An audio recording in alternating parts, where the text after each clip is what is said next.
All right, thanks for that introduction, Xander. And thanks for everybody for joining us today to discuss our research. Also like to take a quick moment to thank all of my co-authors in this research effort, and just let everybody know that if you're interested in learning a little bit more, you can find this work in the International Journal of Wildland Fire. Okay, so on to the first slide. So as many of you know, we have a century of fire suppression that has been used to meet resource objectives or protection objectives throughout the West.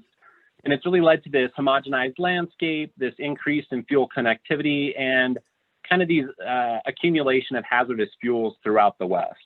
So when we combine this with longer drought periods, some of these longer, warmer fire seasons, it has really led to this increased trend of high severity fires that we particularly are starting to see more prominent in our frequent fire ecosystems when we didn't used to. So with that in mind, there's been this renewed focus on using wildland fires as a tool, particularly focusing on restoration management and trying to meet resource benefits with these unplanned ignitions. And then so with that, in 2009, the guidance for implementation of federal wildland fire management policy was passed that was really trying to open up fire management options. And that's kind of the focus of our study that we'll be talking about today. So before 2009, it was stated that a wildfire could either be managed for resource benefit or suppressed, but could not be managed for both. It went on to further state that a wildfire with a suppression objective or a protection objective may never be managed for resource benefit objectives again. So combined, these two policies were quite restrictive. And then after the 2009 policy guidance was passed, this changed quite drastically so that a wildland fire could be concurrently managed for one or more objectives. It's also important to note at this time that many other advances that were encouraging this policy implementation and vice versa were also kind of coming online at that time. This includes things like the Wildland Fire Decision Support System, commonly known as WFDS, increased use of spatial fire planning like the pods that Xander was just referring to and these pre-planned responses, and then really just this overall integration of fire and land management planning. So it's important to note that kind of each one of these aspects kind of have some influence on the effects that we're going to be talking about today. So our research question was, what effect, if any, has the 2009 policy guidance had on the strategic response to wildland fires? In order to answer this question, we first had to classify our fires by strategy type. So we classified them either as these suppression fires or as other fires, essentially fires that were managed with other things in mind. So we first looked at our fires by individual fires, and we asked the question, how have individual fires changed since the 2009 policy guidance was passed? And here we're kind of just looking at that management duration. And then we also asked the questions, how has the number or area burned by fires in each type changed since the 2009 policy guidance? So here we're looking at the count of fires within each group over the course of a fire season, and then how much area is burned by each one of these fire groups over the course of that same fire season. So before answering our research question, like I noted, we had to classify each of these fires as either suppression or other. So we did this using the strategic responses that are reported in the SIT 209 reports. And as you can see here, they have changed over time. There was a distinct separation from 2002 to 2008, but then beginning in 2008, there was a bunch of new strategies introduced, and that kind of complicated things a little bit. So with that, we had to come up with some assumptions to classify our fires. And so our first assumption is that a wildfire prior to 2008 was predominantly managed with a full suppression strategy designed to put the fire out as efficiently and as effectively as possible while providing for firefighter and public safety. So this kind of defined what we were referring to as our suppression fire category. Then we went on to further assume that a wildland fire use fire, which was a common term before 2008, was predominantly managed with these strategies of confined, point zone protection, or monitor. So with that, that kind of defined what we were defining as these other fires. Of course, it is important to note that these fire classifications or strategy types are not mutually exclusive, especially after 2009. And so for that reason, we had to classify our fires based on the dominant management strategy, essentially which one was used at least 50% of the time. And we also looked into the sensitivity of that analysis and determined that when we used extreme values of 25% and 75%, we only saw 67 fires change classifications, which was less than 1% of our population. So we had a fairly robust classification. We also went and did some statistical analysis on this classification to kind of confirm it, but we're not going to go over that in much detail here today. All right, so moving on to the study area, we first looked at the entire Western United States. That included 6,658 fires. All of these fires are what we defined as large fires, being larger than 40.5 hectares or 100 acres. And then each of the fires originated in 2002 to 2016. And then after that, we also looked at 3 sub-regions: the Southwest with almost 1,400 fires, the Rocky Mountains had 650 fires, and then the Inland Empire had nearly 1,500 fires. And then when we start going through our results, we're going to look at some policy effects. When we do that, we're going to be kind of paying more attention to these other fires, since that's really what the policy was intended to change. And then after that, we'll look at some seasonal effects that kind of speak to some planning, and then some weather effects as well that we see within our analysis. All right, so to answer our question, we'll do some quick methods here. We use a sharp regression discontinuity design.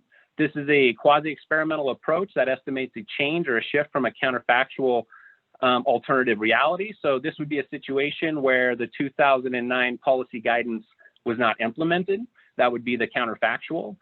We first examined this point in time around that policy shift using a univariate analysis. So really focusing in at that moment in time to determine how that policy, what observed effect we saw when the policy was enacted. And then after that, we follow it up with a multivariate analysis. And the multivariate analysis is used to determine what portion of the observed effect was the result of the 2009 policy guidance as best that we can estimate it. And we do this by taking into account fire and weather variables that capture the fire weather, seasonality of the fire, fire hazards, and the opportunity and resources needed to manage fires for these resource benefits over an extended period of time. And we found these variables in a couple of different data sources, one being the Remote Automated Weather Station and then the SIT 209 report. But we're not going to dive into those particular variables too much here, but we will a little bit get into those during the results. All right, so again, with our results in our discussion, we're going to begin with talking about some policy effects, focusing on other fires, and then we'll talk about some seasonal effects and then some weather effects after that. All right, so our first result slide. So this figure here shows the history of large fires from 2002 to 2016 with suppression fires in red and other fires in blue. And again, the other fires are going to be the focus of this discussion right now. The stacked bars represent the number of fires with the units on the left axis, and then the stacked area plots that you see in the background represent the number of hectares burned with the units on the right axis. It's also important to note that there's a 5-year cyclical kind of cycle that you see here. And the 2009 policy guidance was implemented during the low point, and this makes it particularly important to control for that confounding variation, so we're not just capturing more positive weather environments to use these fires and actually kind of honing in on that policy effect. All right, so now turning to our research question. First, we plot the number of other fires per year with 95% confidence intervals. And then we fit these plots with local linear and quadratic relationships. As you can see here, both relationships depict a noticeable increase in the number of other fires in 2009. And then when we use our univariate analysis, we can surmise that this was estimated to be about 148 to 164 additional other fires at that time, so an increase per year. And then when we look at our multivariate models, we can determine that it was estimated that 62 to 70 of these fires, so nearly half of them, resulted from the 2009 policy guidance after taking into account that confounding variation that we were referring to earlier. So then we performed a similar analysis on management duration of other fires. In this case, we estimated a 6 to 14 day increase, with 5 to 9 of those days due to the 2009 policy guidance. And then finally, when we look at our multivariate model, we also found an increase in area burned by other fires per year, ranging from 177 to 250,000 hectares. So it's kind of important to note here that this number doesn't necessarily hold statistical significance, but it most likely does have a lot of practical significance, as it roughly equals the number of hectares treated by prescribed fires in the Western US each year. So we've kind of helped match that prescribed fire number with this policy shift. So now we're going to look at our 3 subregions that I was referring to earlier, and we're going to just focus on the multivariate models, not worrying about the univariate models. So here we're just looking at what we could estimate was the policy effect. So first we take a look at the Inland Empire, and we find that the number of other fires increased annually, 32 to 34 fires per year. Other fires also burned longer, so 7 to 10 days longer on average. And then in total, other fires over the course of a season burned an additional 89 to 85,000 hectares annually. So some pretty dramatic increases. Then looking at the Rocky Mountains, we see a similar increase of 22 to 29 other fires per year. It's important to note here that these fires have shorter durations on average, which suggests that many of the new fires were managed for shorter periods than before. So it's likely that before they were suppressing a lot of the fires that were less than 100 acres, and now more of those fires are starting to kind of reach into this other fire population and suppressing that duration time period. And then finally, in the Rocky Mountains, we also saw a significant increase in total hectares burned by other fires annually, with this estimating to be somewhere between 39 and 42,000 hectares per year. So a pretty substantial increase there as well. And then finally, when we're looking at the Southwest, we saw that the 2009 policy guidance increased the number of other fires by 9 to 18 fires per year. Here, it's important to note that this is not a significant increase, most likely due to interannual variability, and the Southwest also being kind of one of the early adopters of these fires. But of course, it does still hold some practical significance. It's nothing to sneeze at, getting another 9 to 18 fires that may be managed for resource benefit each year. And then in addition, other fires in the Southwest were managed for longer durations, 11 to 16 days longer. And in total, they burned 104 to 115,000 additional hectares per year. And then kind of as the final snapshot of this information, we're just going to compare it to the Western US overall. And you can see that these 3 regions largely account for the Western effects. So we wouldn't necessarily expect to see much in California, the Northwest, or the interior basin. But I will just note kind of anecdotally that we did see some effects within California, within the national forests, but they weren't robust enough to be, to kind of have that true confidence in that value. So it ultimately got dropped from the analysis. And then when you look at the bottom row, you see the same sort of thing going on, where if you add up the additional hectares in each of the subregions, it roughly equals what you see as that increase in the Western US. And then of course, the middle row is really more of an average assessment of the regions. And then if anybody cares to know more about this, we also confirm this with 3-year windows within our paper in the International Journal of Wildland Fire. Here we're using 6-year windows. And we also confirmed these estimates with some global count models, where we included each of the variables from 2000, or not variables, but each of the fires from 2002 to 2016. All right, so another policy effect that we saw, we also examined the other to suppression odds. So this is a measure of distinct units or areas that experienced other fires only over the course of a fire season, in relationship to areas or units that experience suppression fires as well. So for example, with our fictitious landscape here, before 2009, before the 2009 policy guidance went into effect in the Western US, for each unit or area that experienced other fires only, which are our blue boxes, there were 8 units or areas with suppression fires as well. And those are represented by our red boxes in this landscape. Following the 2009 policy guidance, this odds of 1 to 8 in favor of suppression fires was reduced to 1 to 3. It's still in favor of these suppression fires, but as you can see here, the prevalence on the landscape has reduced. And then when we're looking at our 3 subregions, you can see that each of them followed a similar pattern where the odds in favor of suppression fires only had been reduced. So for example, in the Inland Empire and the Rocky Mountains, the odds of roughly 1 to 6 were reduced to 1 to 2.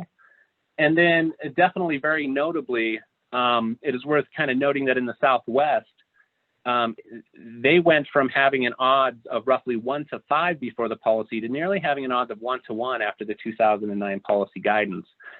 So now in the Southwest, there's nearly a 50-50 chance that any particular kind of segment of the landscape is just as likely to experience these other fire management strategies as it is suppression fire. So that's some great advancement from the policy. And then we looked at our model and determined how much of this effect that we were seeing was due to the policy. And from that, we saw that the odds ratios, after we estimated them with our models, were nearly identical to the observed. So with that, there's a lot of evidence that this other fire expansion is the result of this policy guidance. And then, of course, these other concurrent management advances that I was speaking to in the introduction. All right, so next we're going to turn to some seasonal results that kind of speak to different aspects of fire planning. This figure depicts the average discovery and control dates, with red representing fires with a suppression response, and then blues representing fires managed with other responses. So you can see that the fires with a suppression response strategy were discovered sooner in the year, usually in the month of July on average. They were managed for shorter durations, just an average of 11 days. And according to our statistical model, the longest lasting suppression fire would most likely be discovered on the 30th of June. Not to say that it has, but that's where the model kind of landed at.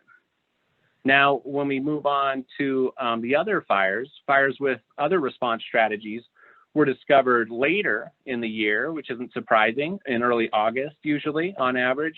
They were managed for a longer duration, with this average being 52 days.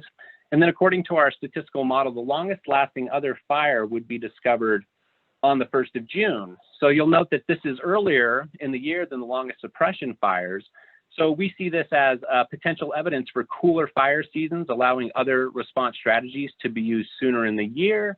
And this could potentially be the result of active monsoon, seasonal patterns, or kind of some other large-scale events that are just kind of keeping the season cooler.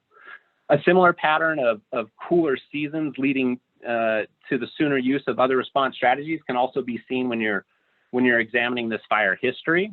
So years with less fire activity had a sooner use of other response strategies. And then years with more fire had use of other strategies later in the year.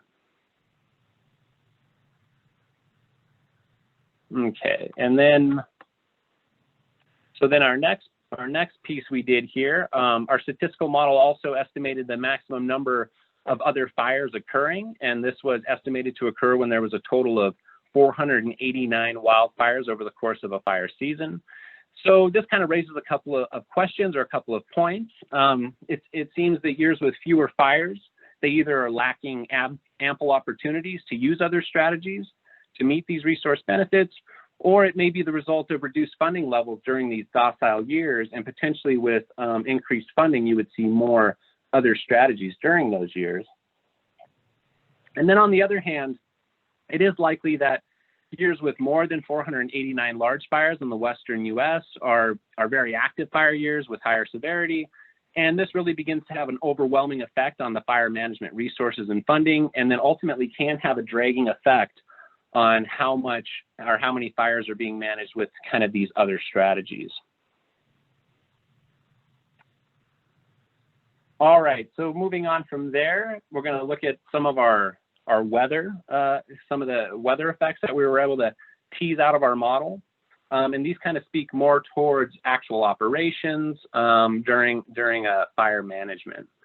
So to begin with, we'll look at vapor pressure deficit. It's an index of temperature and relative humidity. It kind of measures drying pressure of the atmosphere. And I like to think of it as the strength of an atmospheric sponge sucking up moisture from lands, fuels, and vegetation. After that, we're going to look at some interaction terms between energy release component, which is capturing fire activity and fuel moisture, and then relative humidity. And when we start to interact these variables, it really starts to tell us how expected fuel moistures in the future or over the course of the fire management really starts to affect the fire management response. And then after that, we look at wind and precipitation. And when they're interacting, they can either be capturing stormy conditions, but they can also capture very dry, windy conditions, which of course can have a large effect on fire management response as well. All right, so we'll take a look at vapor pressure deficit first. Displayed here are the distributions of the average vapor pressure deficit of other fires in blue, and that's been superimposed over the distribution of suppression fires in red. So as you can see, the other fires are centered right around 2,500 pascals, and they predominantly overlap the left side of the suppression fire distribution. So this symbolizes that other fires are more common during cooler seasons in the spring and during the fall months. And that's important to remember when we start going through some of our other effects that we're going to talk about in the future, because some of the effects can seem anti-intuitive if you think about these other fires living in the summer and during peak fire season. But these other fires don't generally live there. They live in the fall and in the spring. So then you'll kind of have to keep that in mind as we go through the other weather effects.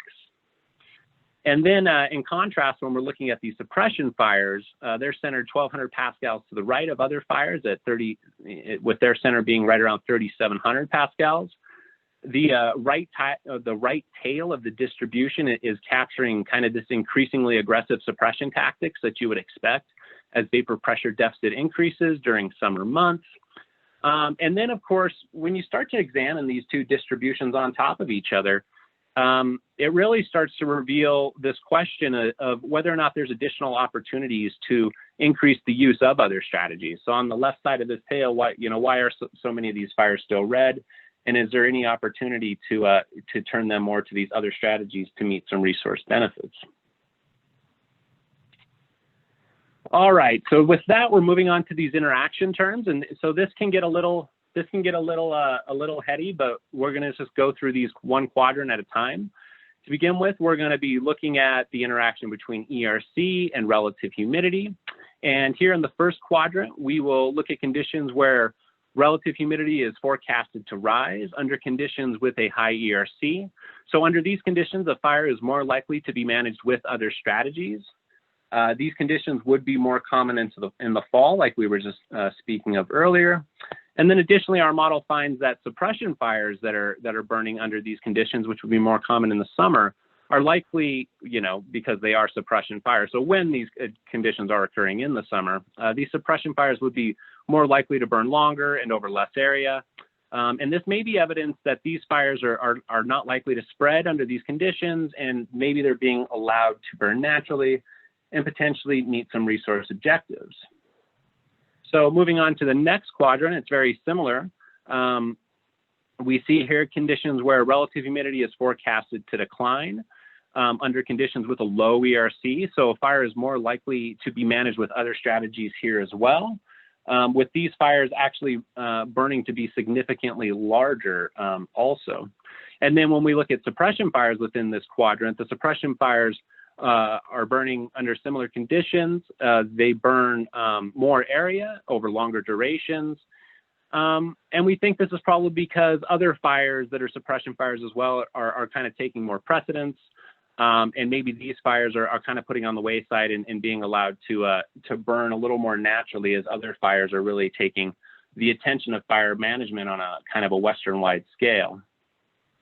So now moving to conditions with a high RH and low ERC, here fires are more likely to be met with the suppression response, with these fires burning for less time and less area due to the weather conditions, really trying to help complement the suppression tactics here.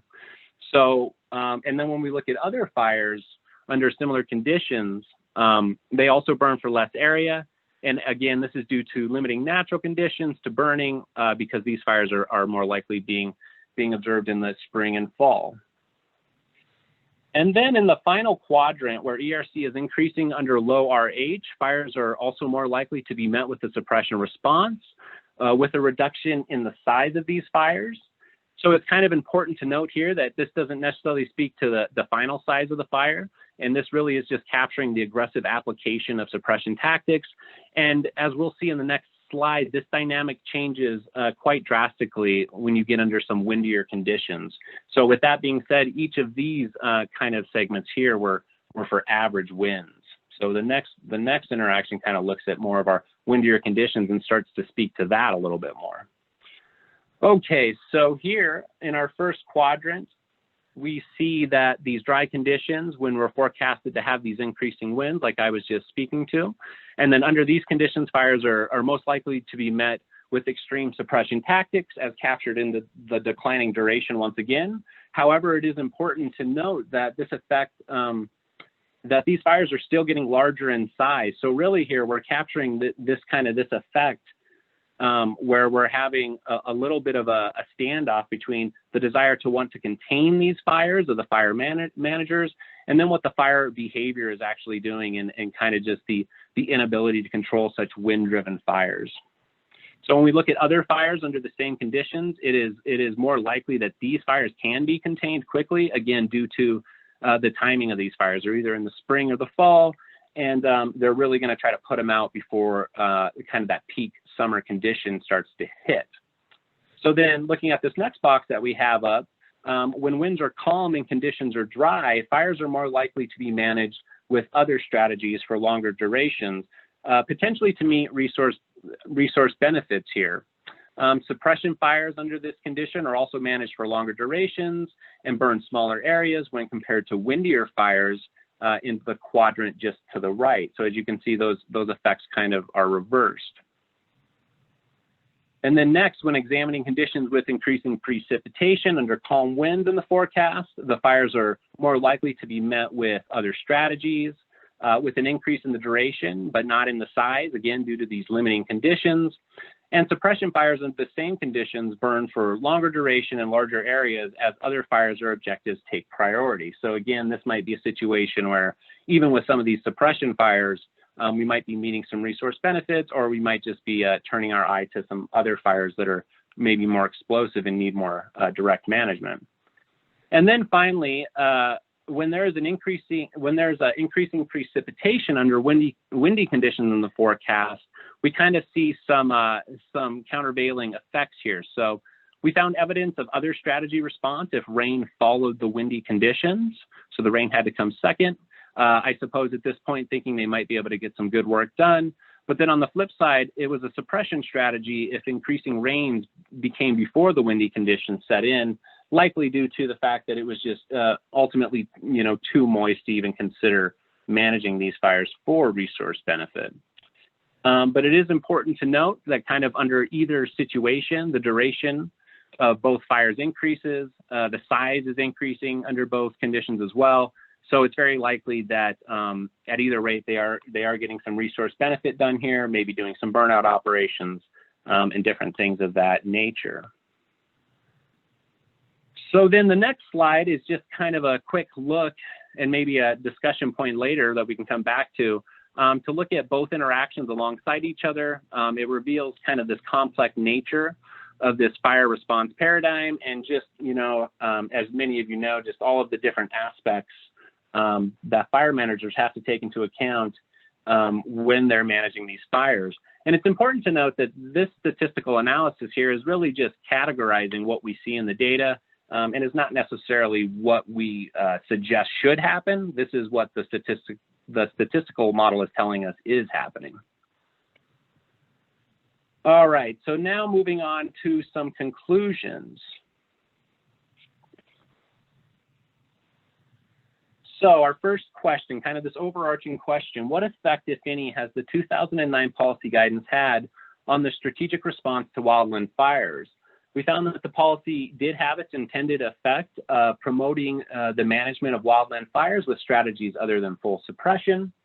To begin with, when we look at our count of fires, and we're kind of examining the pre and post policy numbers, in the Western U.S., we did see this significant increase from 9 to 19% of fires being managed with other strategies. The Rocky Mountains saw an increase from 9 to 22%, and the Inland Empire from 14 to 24%. In the Southwest, we also saw quite an increase, 12 to 30%, but again, this was not necessarily significant within our model, but that's likely due to the fact that the Southwest is an early adopter and they have a lot of interannual variability as they are really taking every opportunity to use these other fires as much as possible. So now looking at the total area burned pre to post policy periods in the Southwest, we saw significant increases, 10 to 17, or was 10% prior to the policy, 17% after. The Rocky Mountains, it went from 4 to 26%, quite a dramatic increase. Inland Empire went from 7 to 18%. And then in the Western U.S., again, we saw this doubling of acres burned, but it was insignificant. And here it's likely due to more of the spatial variability rather than the temporal. But I'm sure the temporal variability is also having some effect there. But again, definitely has a lot of practical significance, and is hopefully getting some good work done on the landscape. And then when we look at our individual fires, just looking at management duration, we did see an increase in management duration across the Western U.S. in whole, and then also within the Southwest and the Inland Empire. And this could have consequences, of course, for total expenditures during fire management operations and things of that nature, as some of these managed fires are burned for longer durations, generally with less personnel, but over longer duration. So the overall cost is questionable how it would go. And then, so kind of speaking to some barriers, we did find that this 2009 policy guidance definitely did lift some national barriers. Before, they had these very restrictive policies where they absolutely could not do certain things if other things had been done prior. So with that policy directive being lifted, I think it really helped expand the ability for WFDS and all the spatial fire planning to really step up and help drive forward the use of these other strategies. It's important to note, of course, that there's still a number of other barriers that exist. This includes local land management policies. I know throughout the Southwest, these policies are becoming less restrictive and kind of more opening towards these other strategies. And so other regions probably have a little catch up to do. There's also still some cultural barriers, still some risk aversion of planning teams. It's always better to put the fire out and just not have to deal with any negative repercussions. Political boundaries have to be considered. You don't want to be transmitting fire risk around the landscape erroneously or recklessly.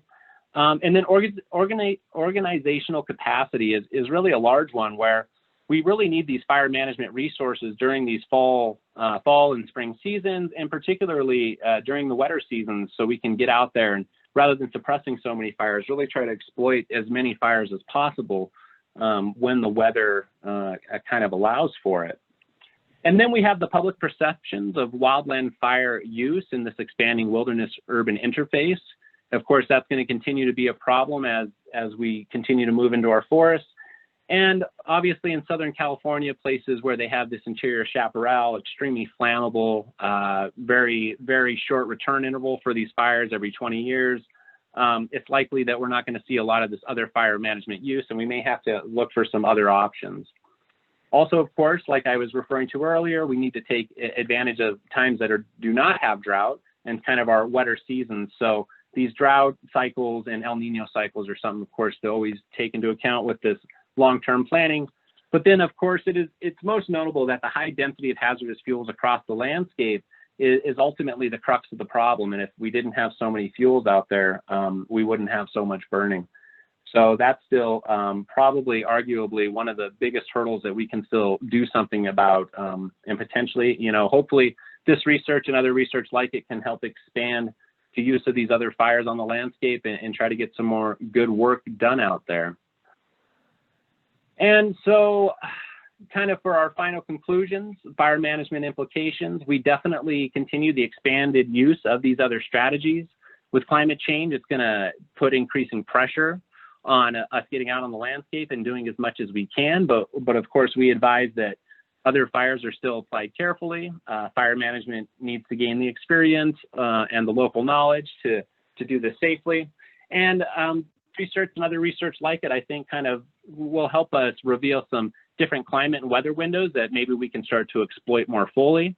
And then over time, the hope is we can increase landscape heterogeneity. We're not necessarily trying to get the largest other fires out there, but if we could just get more of these other fires meeting some resource objectives and breaking up some of these fuels and reducing these hazardous fuels, then ultimately it could help set up a stage for some larger other fires in the future.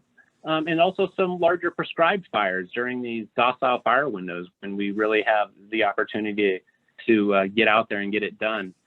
And then with that, of course, just one final plug where I think it's incredibly important that we try to do whatever we can to increase the sustained funding levels so that during these kind of passive docile fire years, we have just as much money to do as much good landscape or do as much good work on the landscape as possible.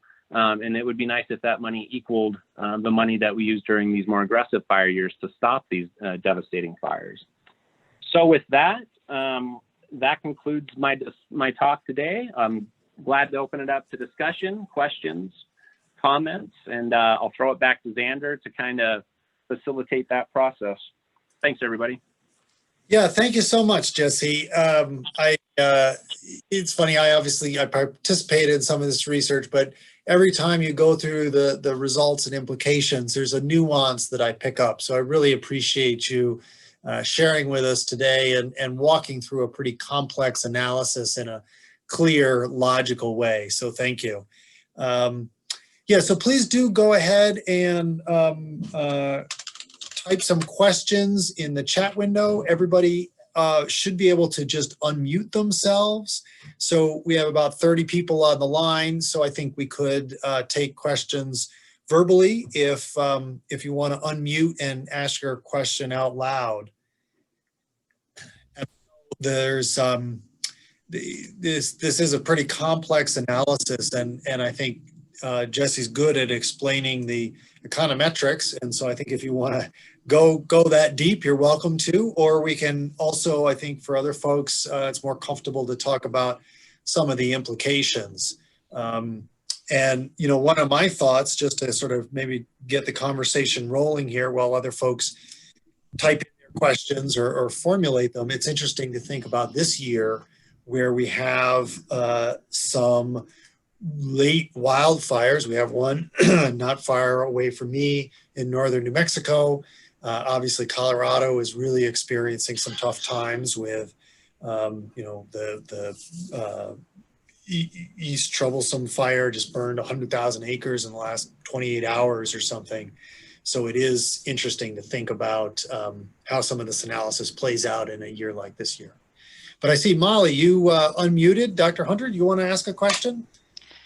Yeah, thanks, Xander, and thanks, Jesse, for that. It was really interesting. I haven't had a chance to read the paper yet, so it's exciting to see your results. I'm just wondering, you know, a lot of people I think are having a lot of questions related to incident management effects and effectiveness, and are thinking about, you know, ways in which to glean information from 209s to address research questions. And there's some concern about, you know, maybe the information is not consistent or incomplete. And I'm just wondering if you could share a little bit about kind of what you have learned about using 209s or, you know, or other kind of incident management documentation, using that as a tool to get information for a research question. Yeah, that's a great question. Yeah, as most people know, the 209 data is not the cleanest data, and it's not the most well put together either. And of course, it has a lot of erroneous information. So the process of going through and cleaning up the data was quite extensive for starters. It definitely took a lot of supervised algorithms that were kind of built to glean what the best information could be. And then on top of that, it definitely took a lot of information, or a lot of kind of different algorithms that I wrote up to try to help identify the constituents to these fire complexes. I know that's a common thing within fire management research of how are we counting these fires? Are we counting a complex as a single fire, as multiple fires that lead into that complex? So that's one area that the 209s has gotten better at recording that into the present. And maybe it wasn't as big of an issue back in the day because there probably was fewer complexes. So yeah, I mean, I think that's a great observation. And I think it is a challenge to take information from these 209s and try to make use out of it. I think matching it with the weather data was important because at least gave us some sense of what was happening on the ground at that time with the nearest RAW station. So I think by helping couple it to some other data sets like that, you can help try to get that kind of broken information into more of a way that the analysis can make sense of it, in that multivariate kind of predictive space. So yeah, I mean, that's a great comment. It's definitely a challenge. And I definitely leveraged on my econometrics training heavily to, often in economics, we have great questions, but we don't have the data that it requires to answer those questions. So this is kind of one of those situations where you got to use the best data you have at hand and then just hope that it improves into the future. But yeah, it's a good point. When we went through things, we couldn't rely on maybe the largest acreage. We had to rely on things like the last acreage reported. So there was a lot of nuances that I'm not going to necessarily go into here. And I do speak to a little bit about that within the appendix to this paper on kind of some of the different steps we took there. But yeah, that's an overall great comment, and it definitely was challenging to begin with to organize this data in a way we liked it. Our original, not to go on forever, but our original fire history distribution looked drastically different than what we ended up with, kind of due to a lot of that kind of that messy data that we had to clean up. So yeah, it's a great question, and I don't suggest anybody take 209 data off the shelf and start using it. It definitely takes a lot of time to clean it up and get it to a state where you feel comfortable with it. And Jesse, we have another question that, and some great comments too. So thanks everybody for their comments. But I'll hone in on a question from Merrick Smith, who asks, in your post-2009 data set, do you have the ability to look at how a fire was managed, suppression or other, versus whether the incident management team was local or ordered from outside the area, i.e. national or the local geographic area? Right, that's a great question. So we did try to look at management stuff, and so that speaks to some of that 209 data where that's pretty broken. They don't always report who's managing, who's all involved, and then on top of that, the entries are so unique that it would be hard to write an algorithm to kind of parse through that information. It's very unique information. It's very broken.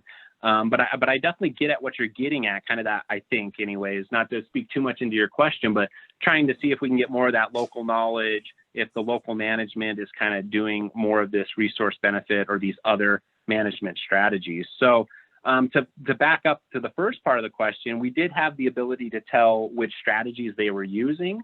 As we come more into the present, I think in 2014, they started to even report what percentage of the fire was using what strategy. So there was some moments where maybe on a given day you're 30% suppression on 30% of the perimeter, and then the other 70% is allowed to burn naturally, potentially because you're trying to protect a community on one side or something like that. So we did have that fine detailed day-to-day information. With managed fires, it does tend to blur out a little bit more. So a lot of these managed or these quote unquote other fires, as we classified them into, because it's hard to tell exactly whether or not they were being managed for resource benefit. But a lot of the fires, you can tell that they notoriously don't have a lot of reporting. And that is kind of an artifact of there's not a lot going on. So we kind of had to rely on some 2-week periods, cut off thresholds, a couple out to kind of determine when these fires were no longer actually being managed, even though they were still active.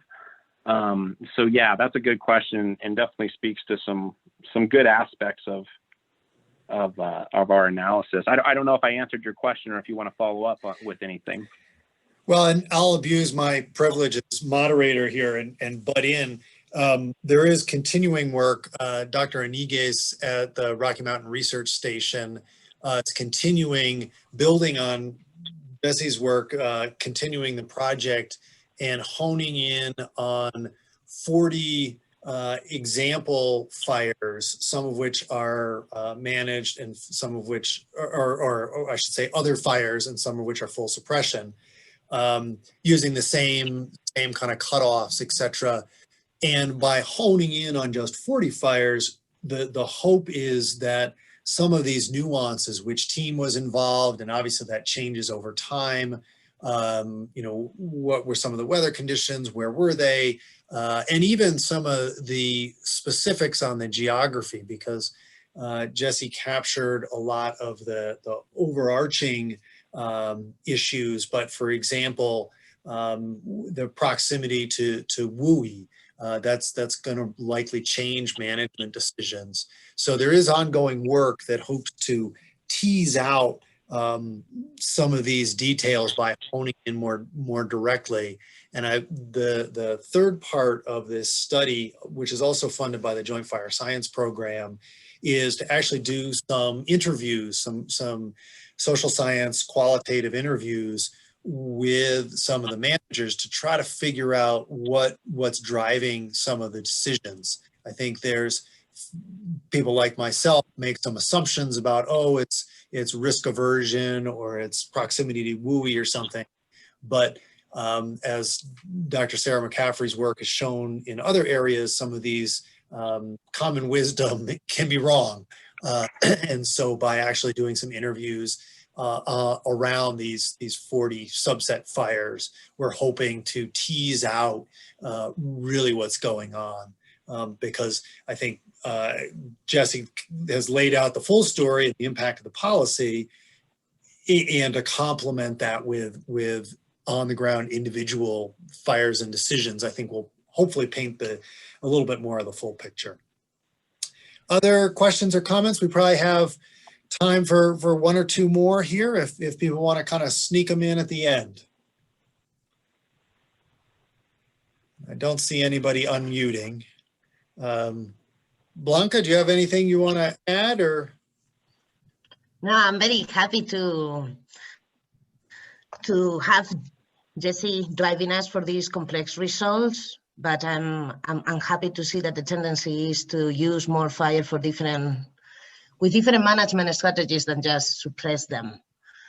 I think it's wonderful that he drive us through that weather, because it's so complex to see why they take the decisions and when, and depending on how many things. But it's been a wonderful class for us to understand how complex is managing fires.